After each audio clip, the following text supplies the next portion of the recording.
Hello everyone, wishing you all a fantastic and fabulous day.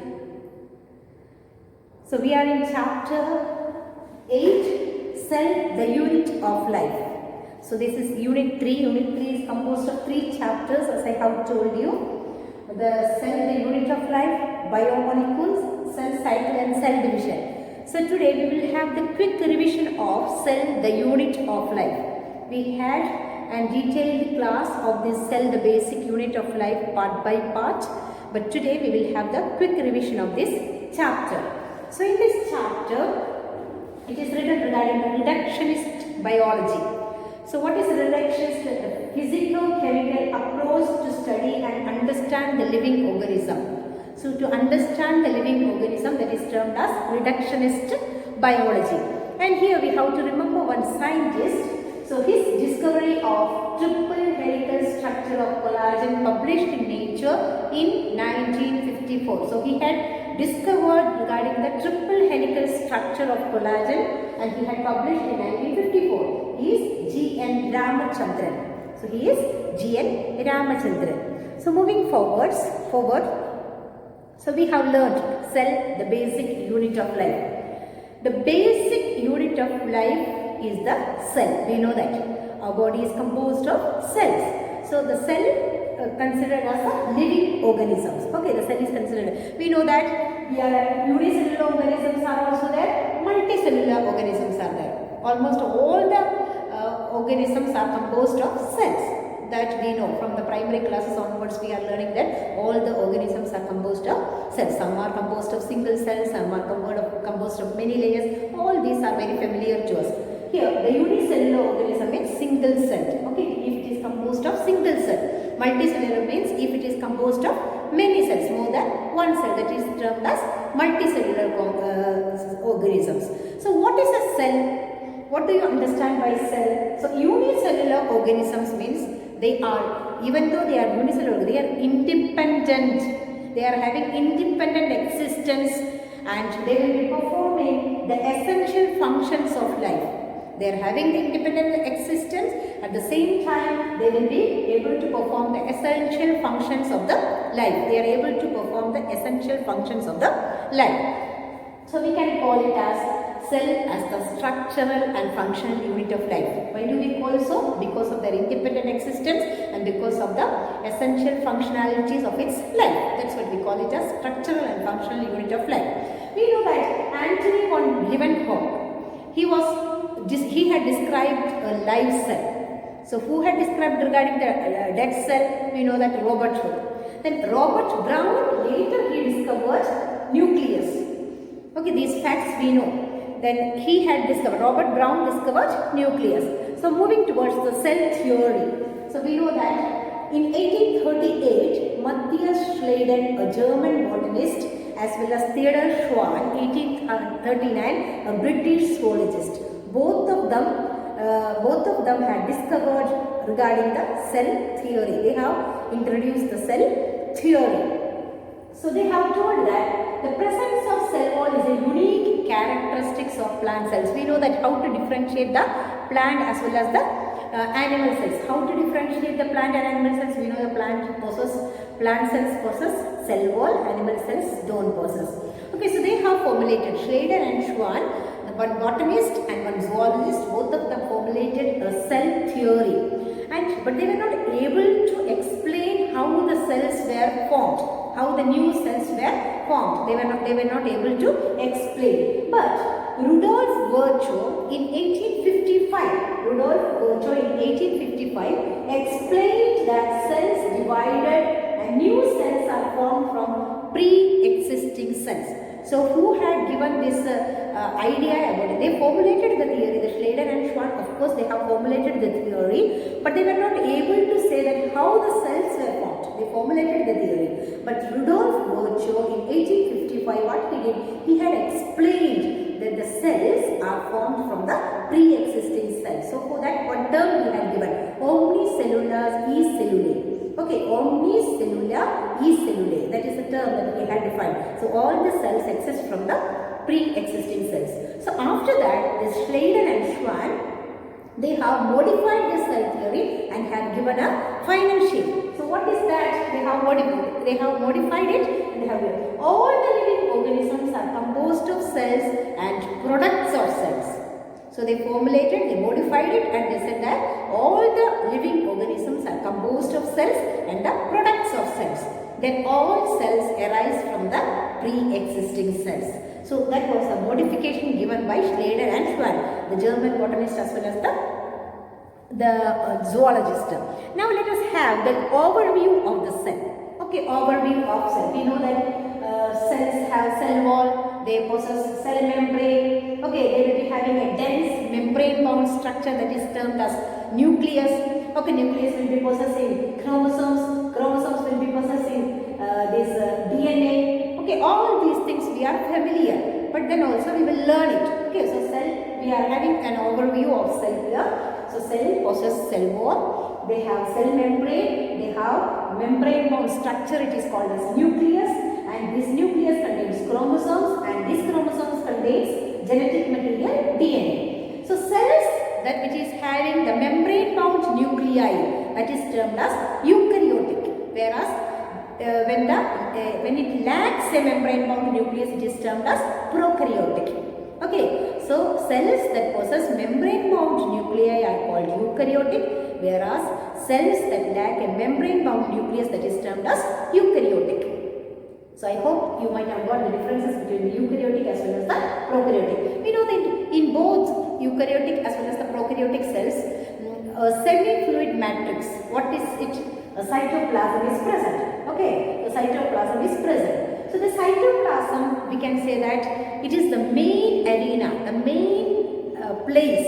Arena is a place, or the main place of cellular activities in both plant cells as well as the animal cells. So cytoplasm is the main place of the cellular activities that which is taking place in the plant cells as well as the animal cells.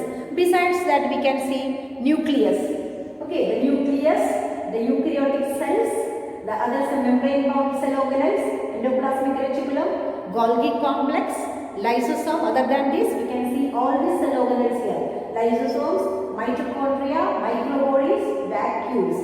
But this prokaryotic will be lacking all such organelles. Okay, membrane bound organelles, prokaryotic lacks.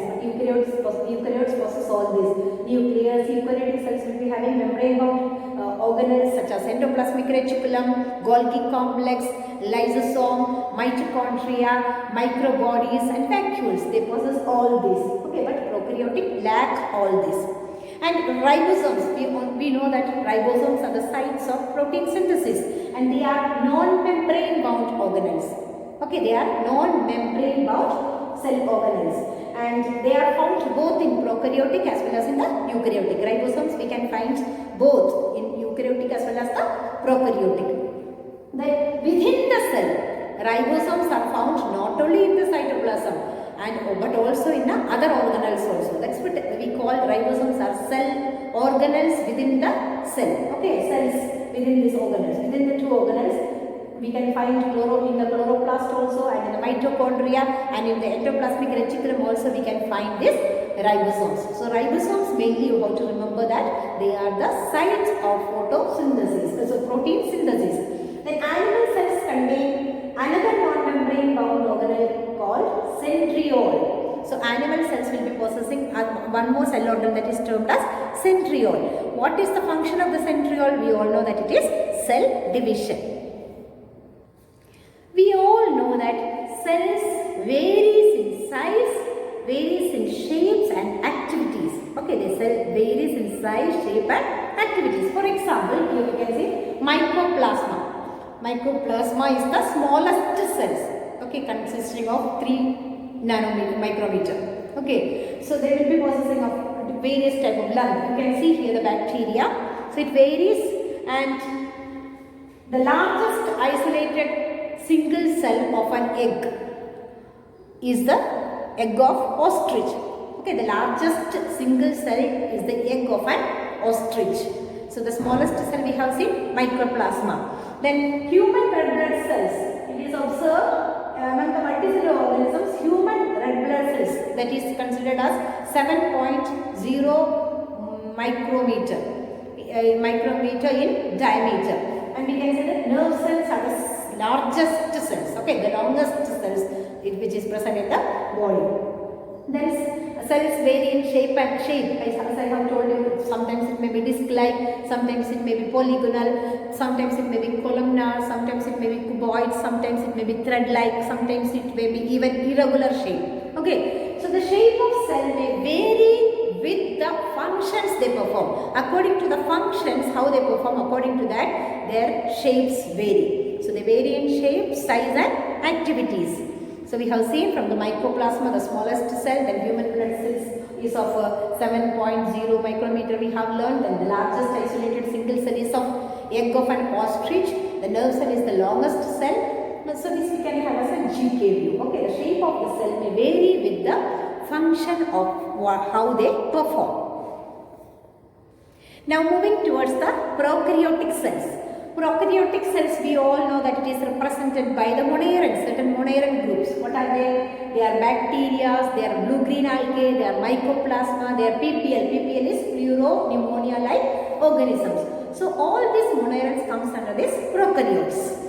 They are generally smaller, we know that, but they have one peculiar feature that they can multiply more rapidly than the eukaryotic cells. So the prokaryotic cells, though they are smaller, they can multiply more rapidly than the eukaryotic cells. So the four basic shapes of bacteria we have learned was bacillus, rod-like, coccus, spherical-like, vibrio, comma-like, and spirilla, spiral-like. Okay, these are the four basic shapes of the bacteria that which we have learned. Then prokaryotes have a cell wall surrounding the cell membrane. They will be having a cell wall surrounding the cell membrane.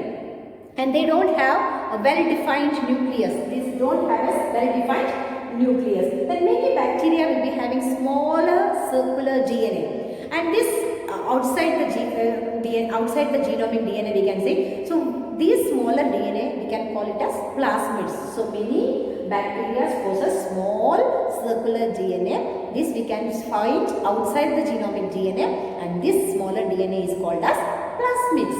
Okay, then prokaryotes have something unique in the form of inclusions. So inclusions and all later we will learn what are the inclusions that they are having in the form of food storage and all we will learn later. A specialized differentiated form of cell membrane called mesosome is the characteristic of prokaryotes. So they are having mesosome. We know that it is used for the respiration. Okay, they are essential infoldings of all the cell membrane. So the specialized differentiated structure in this prokaryotic is that their mesosomes are present. Now moving towards the cell envelope and the modifications. Most of the prokaryotic cells have cell envelope. Most of the prokaryotic cells will be having cell envelope. So they are tightly bound by three-layered structure. What are they? They are glycocalyx, cell wall and plasma membrane. Okay, these are the three tightly bound three-layered structures. They are glycocalyx, plasma membrane as well as the cell wall. So these three we can consider as a single protective unit. Okay, based on the staining procedure we can divide them into two, gram-positive as well as gram-negative bacteria. Then glycocalyx, we know that it differ in the composition and thickness. It differ in composition as well as thickness among the different bacteria. So if it could be a loose sheet, if it is arranged in the loose sheet, then we can call it a slime layer. While if it is formed of thick and tough, then we can call it as capsule. So cell wall, the shape of the cell wall, it will be determining the cell wall will be determining the shape of the cell. And what it will be providing? It will be providing the strong structural support to the cells, and also it prevents the bacteria from bursting as well as from collapsing.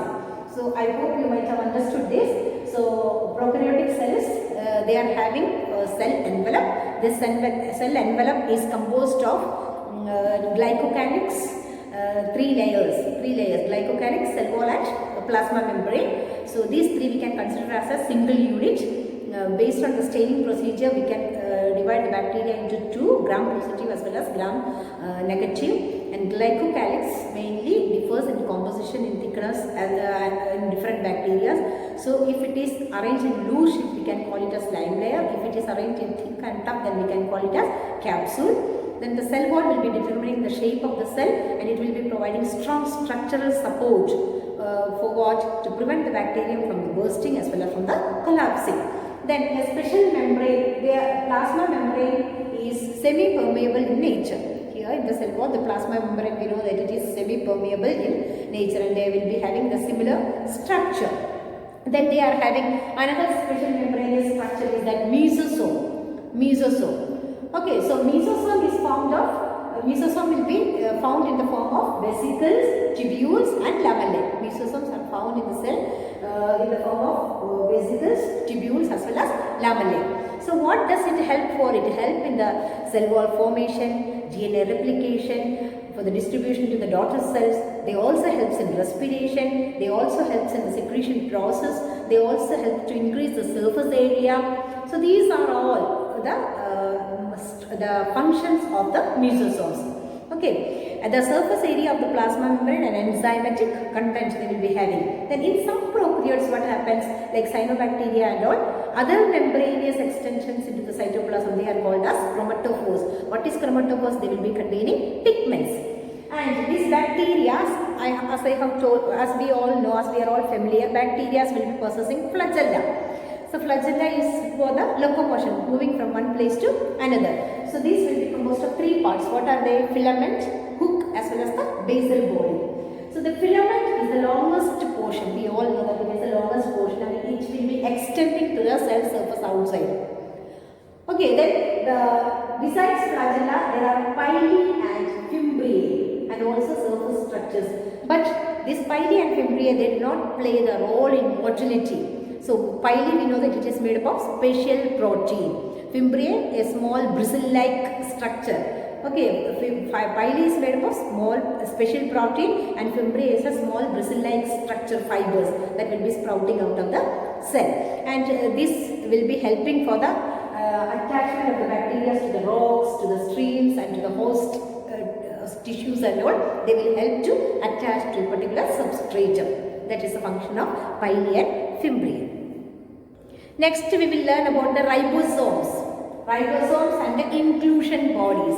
Okay, ribosomes. In prokaryotes, ribosomes are associated with the plasma membrane of the cell. Okay, in prokaryotes, ribosomes are associated with the plasma membrane of the cell.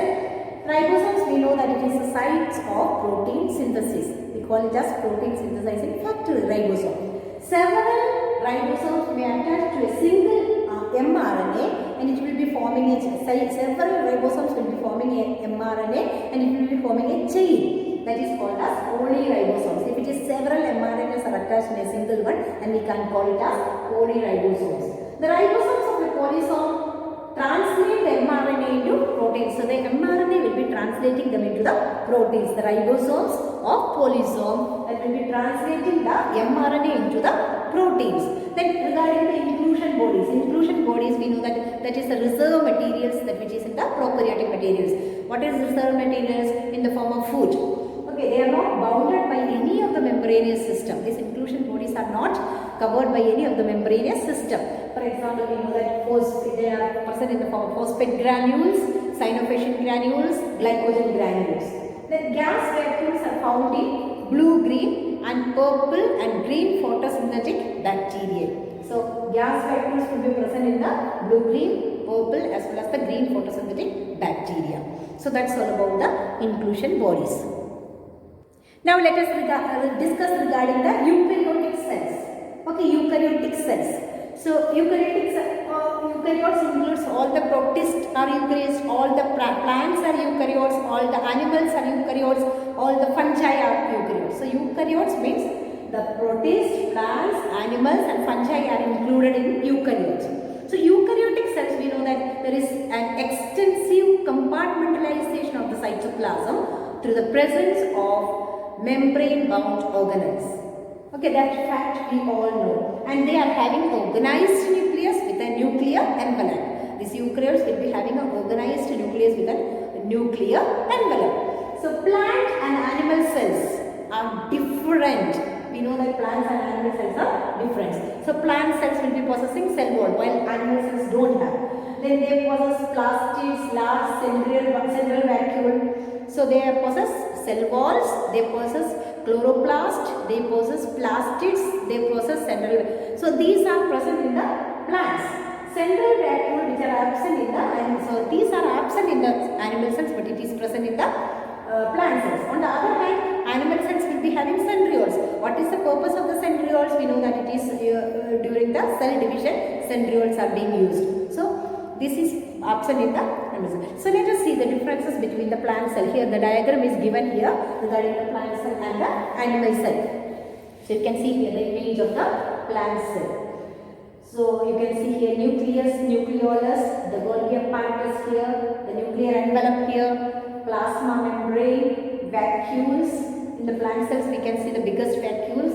This is cell wall. Cell wall is a peculiar feature of the plant cell. Mitochondria, ribosomes you can see here, chloroplast, then the cytoplasm, then smooth endoplasmic reticulum, rough endoplasmic reticulum, lysosome, plasma-desmata you can see here, plasma-desmata, then the microtubule. Then in the case of animal cells you can see here microvilli, plasma membrane, centriole, peroxisome, lysosome, ribosomes, mitochondria, rough endoplasmic reticulum, cytoplasm, the nucleus, nucleolus, nuclear envelope, smooth endoplasmic reticulum, Golgi apparatus.